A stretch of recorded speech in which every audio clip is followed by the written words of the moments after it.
आज का हमारा टॉपिक है 2025 में 100% गदर मचाएंगे ये प्रश्न।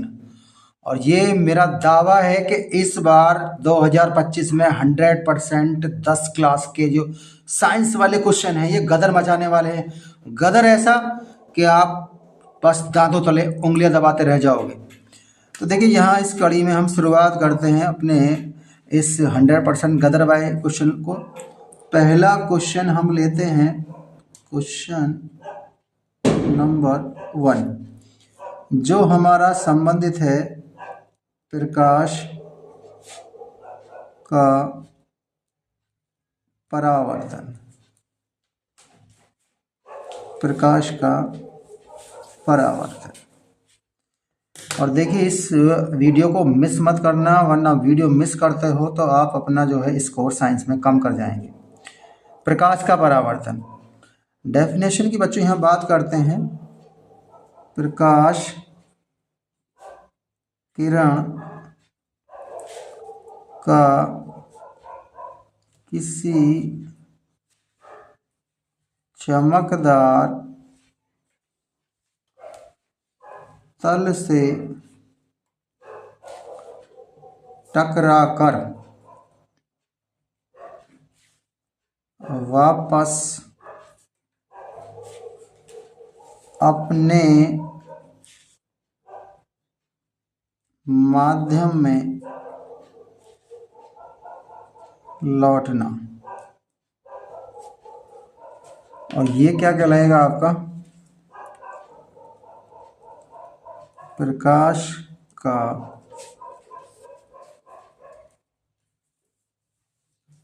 परावर्तन। ये आप अंडरलाइन करेंगे पेपरों में, कहलाता है।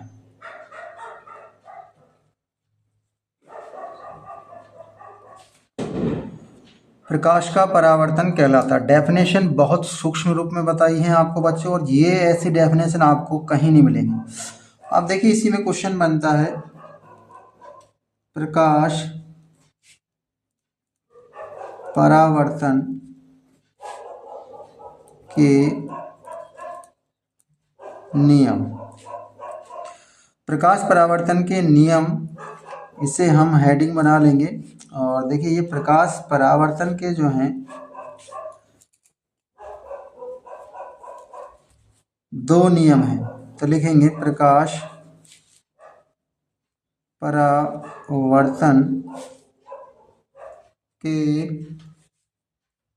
2 नियम हैं। 2 नियम कौन कौन से हैं? नंबर 1 की बात करते हैं, देख लेंगे यहाँ पर। पहला है आपतित किरण, कमा परावर्तित किरण,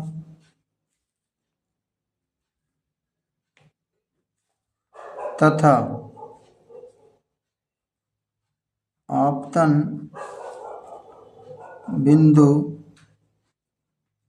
पर अभिलंब। तीनों एक ही तल में स्थित होते हैं। ये हमारा बच्चों पहला नियम है। और देखिए ऐसी परिभाषाएं या ऐसे टिप्स दूंगा कि जो आपने अभी मॉडल वगैरह आप भूल जाएंगे सब पढ़ना। सेकंड नियम है इसका परावर्तन का, आपतन कोण, जिसे हम डिनोट करते हैं कोण आई से, सदैव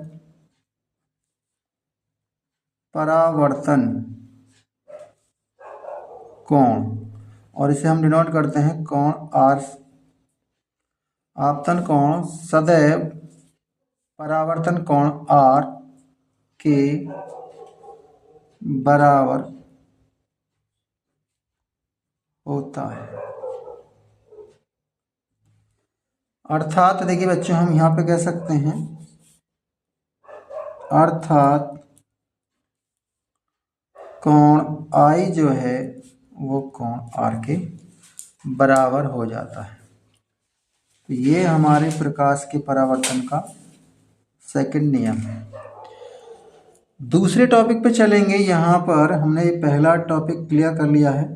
और देखिए ये साइंस की खास तौर से जो 10th क्लास है फिजिक्स का, उसके लिए बहुत ही इम्पोर्टेंट प्रश्न। और जो मेरा टॉपिक है 100% गदर मचाने वाला, आप देख लेना। इस वीडियो को देखने के बाद आप कहेंगे कि हाँ सर जी आपने सही कहा था कि ये प्रश्न गदर मनाए। अब देखिए यहाँ इसका हम दूसरा सवाल देखते हैं। प्रकाश का परावर्तन पहला था, तो यहाँ सेकंड है प्रकाश का अपवर्तन। इसको देखेंगे प्रकाश का अपवर्तन नियम। ये भी परिभाषा सेम इससे मिलती जुलती है। जब प्रकाश किरण एक माध्यम से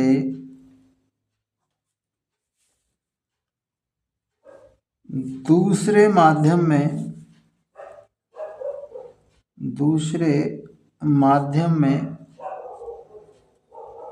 जाती है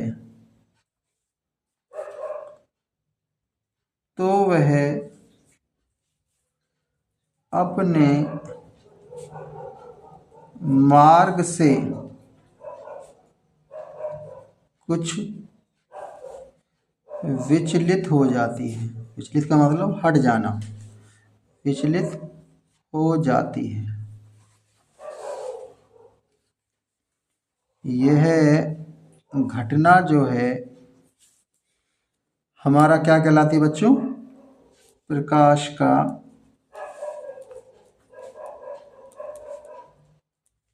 अपवर्तन।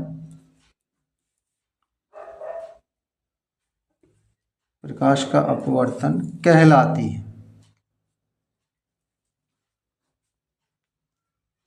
तो देखिए परिभाषा बहुत इजी है कि जब प्रकाश किरण एक माध्यम से दूसरे माध्यम में जाती है तो वह अपने मार्ग से कुछ विचलित हो जाती है और यह घटना प्रकाश का अपवर्तन कहलाती है। इसके भी नियम दो हैं, तो नियम देख लेंगे हम यहाँ पर दो नियमों को। तो यहाँ आपकी हेडिंग होगी प्रकाश अपवर्तन के नियम। बच्चों बोर्ड एग्जाम में भी इसी प्रकार से आपको हेडिंग का प्रयोग करते हुए इन चीज़ों को ऐसे ही लिखना है। तो जहाँ से मैंने आपको बिल्कुल नकल दिखाई है बोर्ड के हिसाब की, तो प्रकाश अपवर्तन के दो नियम हैं।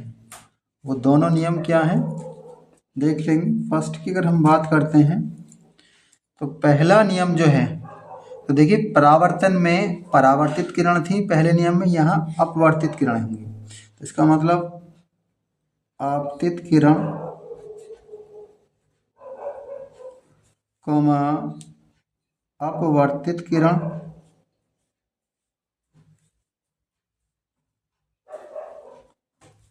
तथा अभिलंब,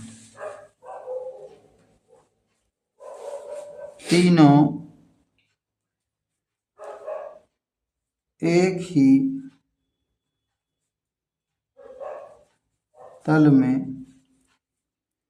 स्थित होते हैं। पहला नियम जो परावर्तन का था उससे मिलता है, बस इसमें अपवर्तित किरण आपकी ऐड हुई है। सेकंड देखेंगे। सेकंड नियम क्या है, जिसे हम स्नेल नियम भी लिख सकते हैं। स्नेल नियम भी हम इसको लिख सकते हैं। अब स्नेल नियम क्या है वो आप देख लेंगे।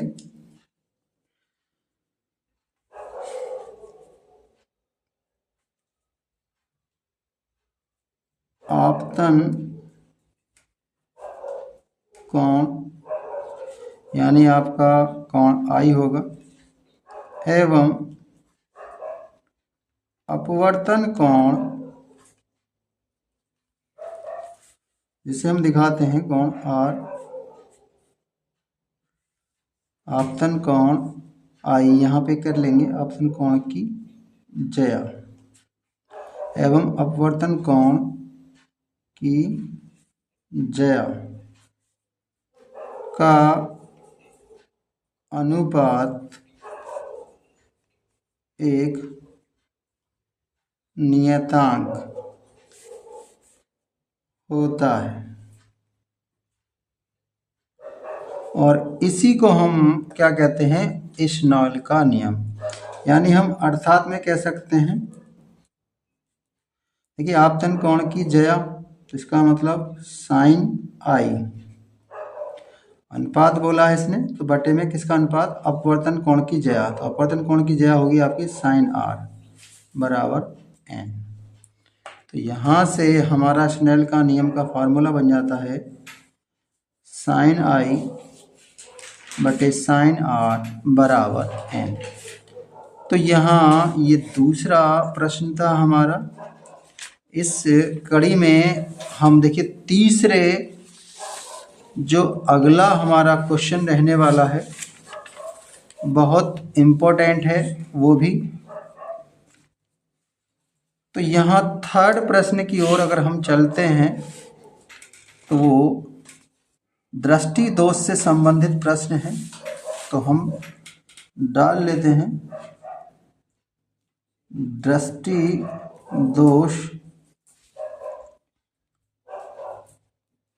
क्या है, ये कितने प्रकार का होता है, कितने प्रकार का होता है समझाइए। ऐसा कोई वर्ष नहीं होगा जिसमें इस प्रश्न को एग्जामिनर ने नहीं रखा हो, यानी किसी भी अगर टीचर ने ये प्रश्न बनाया है तो ये प्रश्न हर साल आता ही आता है। तो देखिए दृष्टि दोष, अब आप समझेंगे यहाँ दृष्टि दोष, लेकिन नाम से ही पता है बच्चों, दृष्टि दोष का मतलब है, दृष्टि कहते हैं हम आँख को और दोष में होता है कमी, आँख में कमी। और आँख में कमी कब होगी, जब हम वस्तुओं को स्पष्ट रूप से नहीं देख पाएंगे, चाहे वो नज़दीक की वस्तु हो चाहे दूर की वस्तु हो। परिभाषा कैसे देंगे देख लीजिए, बहुत सिंपल परिभाषा है, ऐसा दोष जिसमें अंतिम प्रतिबिंब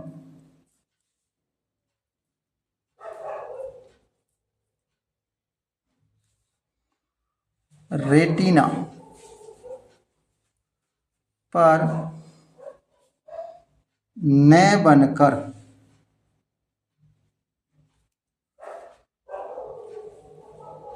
उससे पहले या पीछे बनता है।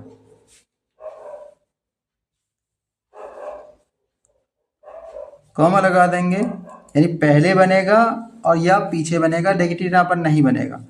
तो हमारा बनता है तो उसे क्या कहलाएंगे हम, दृष्टि दोष कहलाता है, दृष्टि दोष कहलाता है।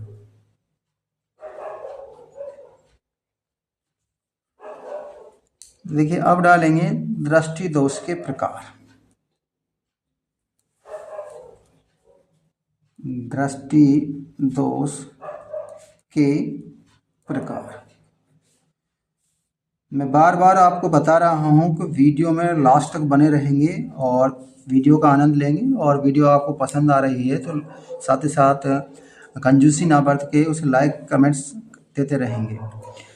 दृष्टि दोष के प्रकार, ये प्रश्न मैंने बताया था बिल्कुल श्योर, मेरे सारे ही प्रश्न हैं ऐसे हैं जो मिसिंग न होने वाले हैं, यानी आने ही आने हैं 2025। प्रकार की बात करते हैं, ये मुख्य रूप से दो प्रकार के होते हैं। अब हम दो प्रकार समझ लेंगे कौन कौन से प्रकार हैं। पहले प्रकार पर हम जाते हैं तो ये हमारा निकट दृष्टि दोष, और सेकंड प्रकार की हम बात करते हैं दूर दृष्टि दोष। दोनों की डेफिनेशन को आप समझ लेंगे तो यहाँ पहले आप हेडिंग डाल लेते हैं निकट दृष्टि दोष। निकट दृष्टि दोष, इसे हम हेडिंग बना लेते हैं। देखिए, निकट दृष्टि दोष नाम से ही अपनी परिभाषा बता रहा है। निकट माने पास की और दृष्टि माने आँख में, और दोष कहते हैं कमी, यानी पास की वस्तुओं को देखने में यानी कमी, नाम निकट दृष्टि दोष। तो इसका मतलब पास की वस्तुओं को देख लेगा और दूर की वस्तुओं को नहीं देख पाएगा। निकट का मतलब पास होता है तो पार की वस्तुओं को देख लेगा और दूर की नहीं देख पाएगा, उसे हम क्या कहेंगे? निकट दृष्टि दोष। देखिए, ऐसा दोष, परिभाषा देख लेंगे, बहुत सिंपल है। ऐसा दोष जिसमें मनुष्य पास की वस्तुओं को तो आसानी से देख लेता है,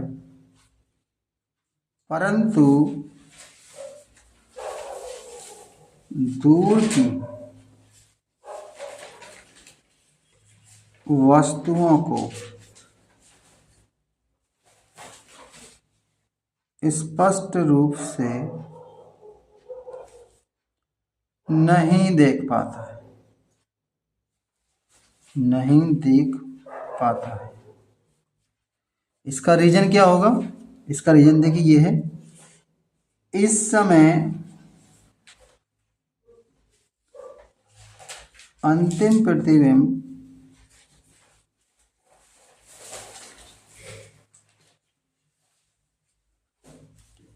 रेटिना, जहाँ से हम दोनों प्रकार की दूरियों को देख सकते हैं, रेटिना पर न बनकर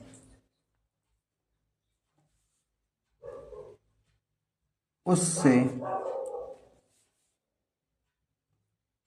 पहले बन जाता है।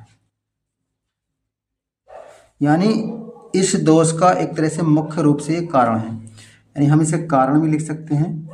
इसका कारण क्या है कि अंतिम जो प्रतिबिंब है वो रेटिना पर न बनकर उससे पहले बन जाता है। अब इसमें डालेंगे निकट दृष्टि दोष के कारण। अब देखिए, कारण में अगर हम देखते हैं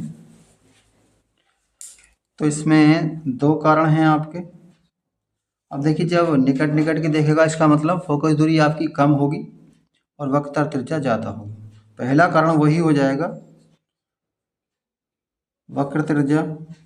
वक्रता त्रिज्या जिसे हम डिनोट करते हैं कैपिटल आर का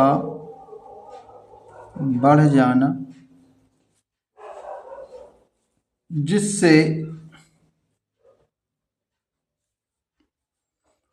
फोकस दूरी यानी स्मॉल एफ का कम हो जाना, ये पहला इसका कारण है। दूसरे कारण में हम अगर बात करते हैं सेकंड में, तो नेत्र लेंस एवं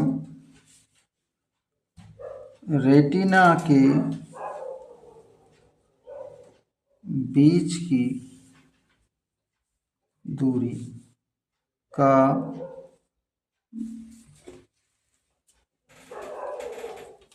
बढ़ जाना।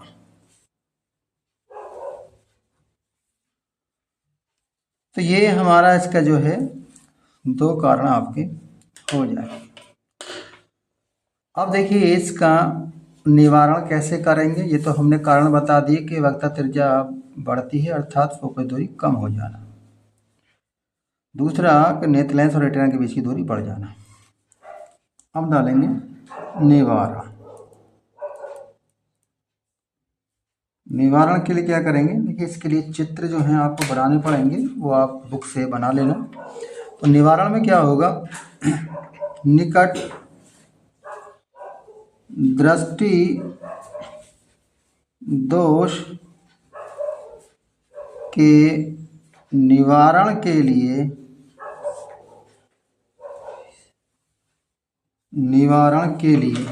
हम जो प्रयोग करेंगे बच्चों यहाँ पे अवतल लेंस।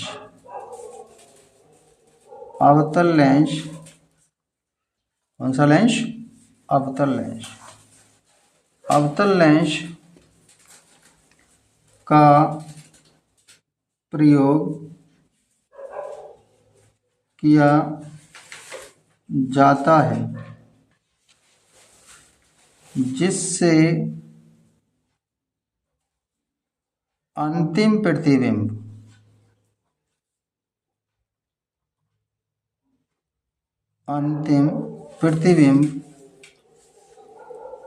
रेटिना पर बन जाता है।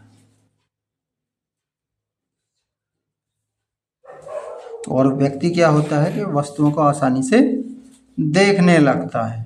तो ये पहला हमारा दोष हो गया। मैं बार बार कर रहा हूँ कि बीच में वीडियो को मिस मत करना, वरना आप अपना जो है कर लेंगे। और जो 100% जो मैं कह रहा हूँ ये लिख के आप ले लेना कि ये 2025 में ये क्वेश्चन जो आपके गदर मचाने वाले हैं। तो अब सेकंड की बात अगर हम करते हैं, सेकंड टाइप पर दूर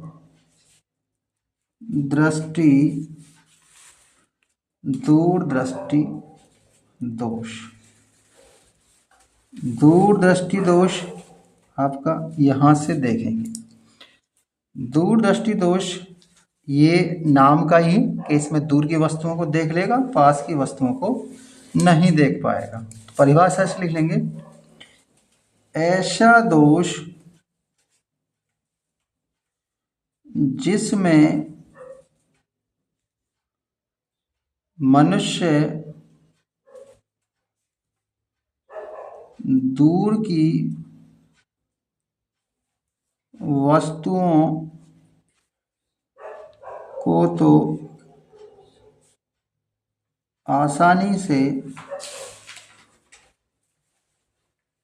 देख लेता है, परंतु पास की वस्तुओं को आसानी से नहीं देख पाता। तो ये क्या कहलाएगा हमारा दूर दृष्टि दोष कहलाता है। यानी इसमें नाम से है दूरदृष्टि दोष, इसका मतलब दूर की वस्तुओं को देख लेगा और पास की वस्तुओं को नहीं देख पाएगा। अब यहाँ से हम इसका कारण लिख लेते हैं। कारण क्या कारण है इसमें, तो इसके भी दो कारण हैं। पहला है वक्रता त्रिज्या, यानी जो हमारी कैपिटल आर है, तो तो निकट में तो वो बढ़ती थी, यहाँ घटेगी। वक्रता त्रिज्या r का मान, और सॉरी वहाँ पहले बढ़ी थी, यहाँ घटेगी, तो मान घट जाना, जिससे फोकस दूरी का बढ़ जाना। सेकंड की बात करते हैं। इसमें दूसरा कारण क्या है, पहले वाले का उल्टा है। तो पहले में था वो दूरी बढ़ रही थी, यहाँ कम हो जाएगी, यानी नेत्र लेंस एवं रेटिना के बीच की दूरी घट जाना।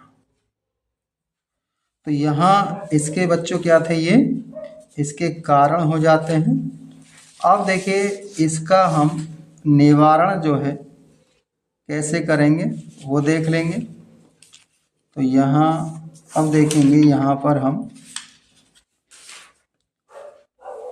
दूरदृष्टि दोष क्या देखेंगे। तो यहाँ आप देखेंगे दूर दृष्टि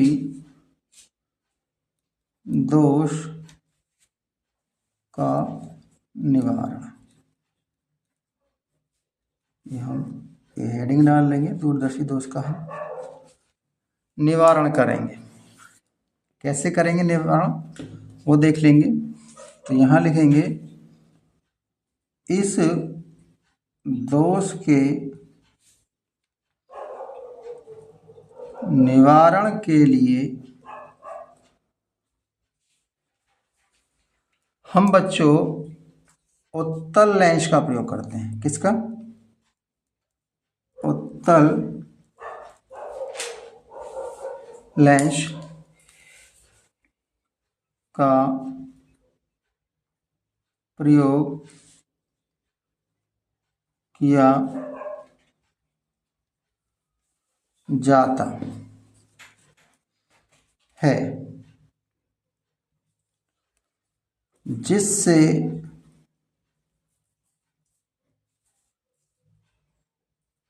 अंतिम प्रतिबिंब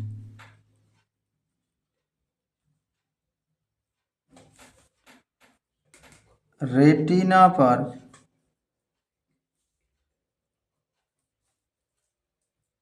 बन जाता है। कहाँ बन जाता है? तो इसमें जो रोल निभाता है उत्तल लेंस, और मनुष्य वस्तुओं को आसानी से देख पाता है। तो यहाँ दोनों प्रकार के दोष का निवारण कारण हमने बताए हैं, और इस दूरदर्शी दोष का भी चित्र आप बुक से बना लेना। थ्योरी पोर्शन मैंने आपका करा दिया है। अब देखिए यहाँ पहला हमने रिपीट कर देता हूँ, प्रकाश का परावर्तन आपको बता दिया, उसके बाद में अपवर्तन बता दिया, दृष्टि दोष के दोनों प्रकारों का ही वर्णन हमने कर दिया। चौथे प्रश्न की ओर अगर हम चलते हैं तो बहुत वेरी वेरी मोस्ट मान लीजिए इस क्वेश्चन को। तो क्वेश्चन नंबर 4 है, जो कभी मिस नहीं होगा, आप देख लेंगे कौन सा है।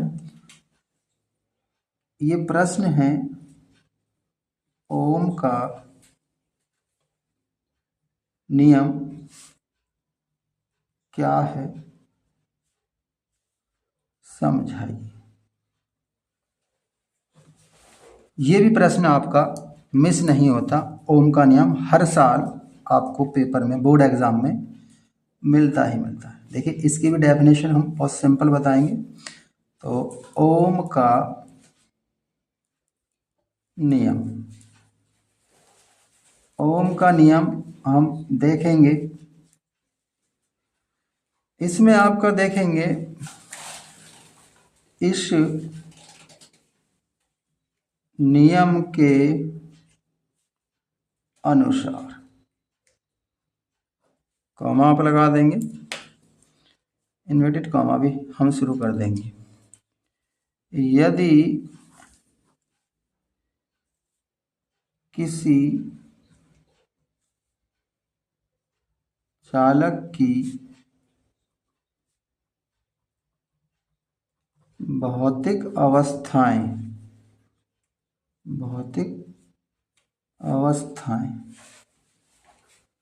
इसमें आप दे सकते हैं, जैसे में आप दे सकते हैं ताप ले सकते हैं, दाब, उसके बाद में आप सांद्रण कर सकते हैं आदि।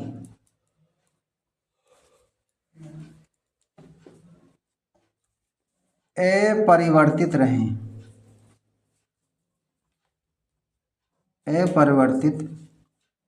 रहें तब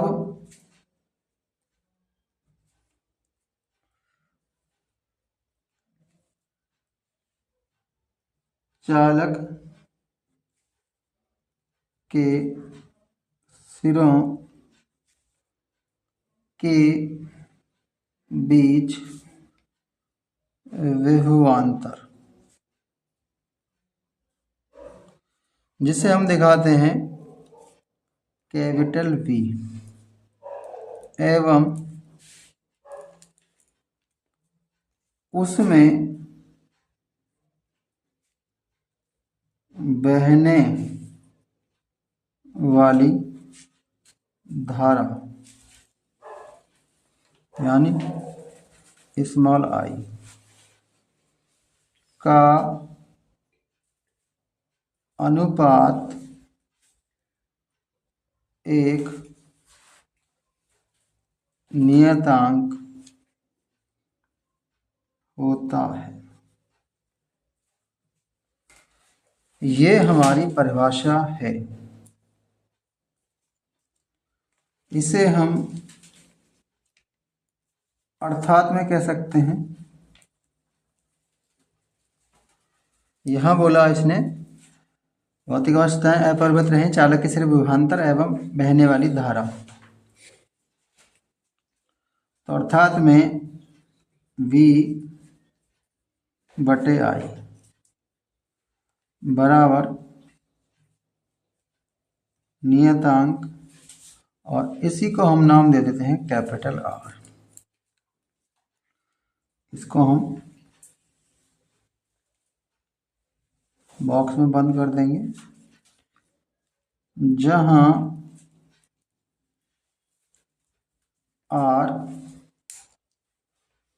बराबर एक नियतांक, और इसी को हम कहते हैं